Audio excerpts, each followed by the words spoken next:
Chers Scorpions, bonjour, voici vos prévisions pour le mois de novembre. Alors d'abord, bon anniversaire, parce que octobre-novembre, eh bien on fête les Scorpions. D'ailleurs, je vous le dis, hein, vous rajeunissez à vue d'œil. Franchement, vous n'avez pas du tout, aucune raison de déprimer si vous prenez un an de plus. Au contraire, plus le temps passe, plus vous êtes rayonnant. Voilà, vous irradiez. Donc, Scorpion, ne dramatisez pas. D'ailleurs, vous n'avez aucune raison de dramatiser. Pourquoi? Parce que vous avez Jupiter qui traverse votre signe une bonne partie depuis le mois d'octobre et une bonne partie de l'année 2018. Donc, Jupiter veille et fait des merveilles. Vous allez pouvoir comme ça, mettre en avant tout ce qu'il y a de plus créatif en vous, ce que vous avez d'unique. Parce qu'il y a quelque chose chez vous, il y a une soif d'absolu chez le Scorpion, qui vise non pas la perfection comme la Vierge, mais qui a besoin de mettre quelque chose de soi-même au monde. C'est très important pour le Scorpion, parce que sinon vous vous étiolez et en même temps il y a la crainte que l'accueil réservé à votre projet soit un peu... que l'accueil soit mitigé ou ne soit pas très sympa. Et alors là, si jamais on vous réserve un mauvais accueil, là, vous allez broyer du noir, déprimer, rentrer dans votre coquille. C'est la fin du monde, c'est le mélo. Et ça s'applique exactement aussi à l'amour, du style « quelqu'un me plaît, oh, j'aimerais tellement attirer son attention, je ne sais pas si je dois lui déclarer ma flamme, j'ose, et là, si jamais je me prends une veste, c'est fini, je suis malheureux comme la pierre, je ne croirai plus jamais à l'amour. » Non, non, cher Scorpion, vous devez courir ce risque. Vous devez courir ce risque de vous lancer, de sauter dans l'inconnu, et vous n'avez rien à craindre puisque Jupiter évitera la chute ou l'amortira, et en tout cas vous réserve quelque chose d'autre et de bonnes surprises. Ce qui veut dire que même si vous n'obtenez pas ce que vous voulez, comme vous le voulez, derrière le fait d'avoir animé le mouvement, le fait d'avoir pris cet engagement vous amène vers autre chose. Donc, ne vous fiez pas à la partie visible de l'iceberg.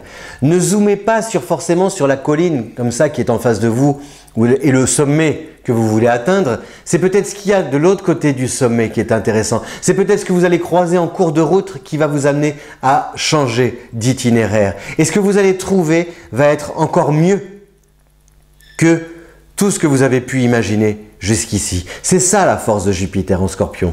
C'est que aide-toi, le ciel t'aidera et il va t'aider le ciel en te réservant des surprises, de bonnes surprises auxquelles tu ne t'attends pas. Voilà. Donc vous avez Jupiter en Scorpion, c'est bénéfique donc tout le mois de novembre.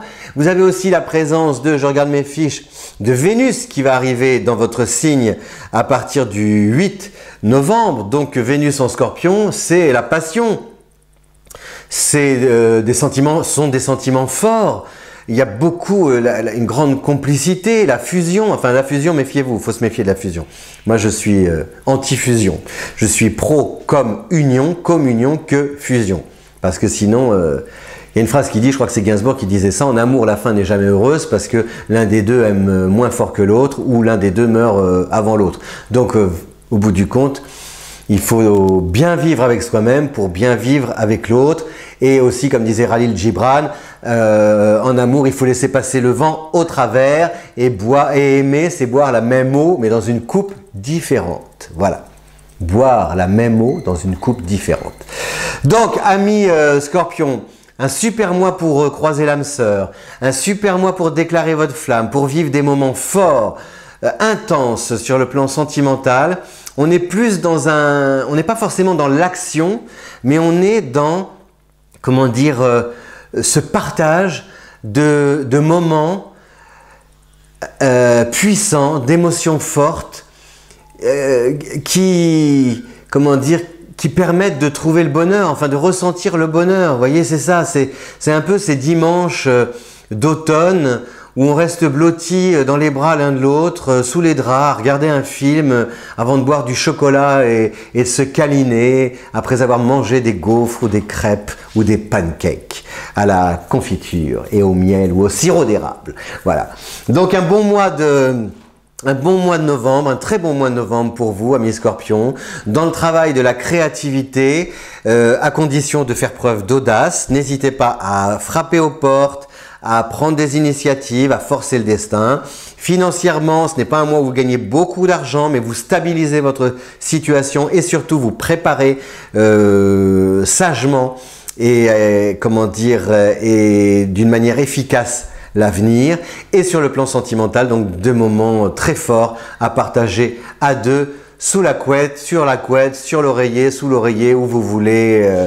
En tout cas, je vous souhaite le meilleur, du bonheur. Je vous dis à bientôt pour de nouvelles prévisions. Et si vous aimez, eh bien, n'hésitez pas à liker et à diffuser autour de vous pour bénéficier et découvrir vos prévisions en avant-première au cours des mois prochains. À bientôt, chers Scorpions. Merci.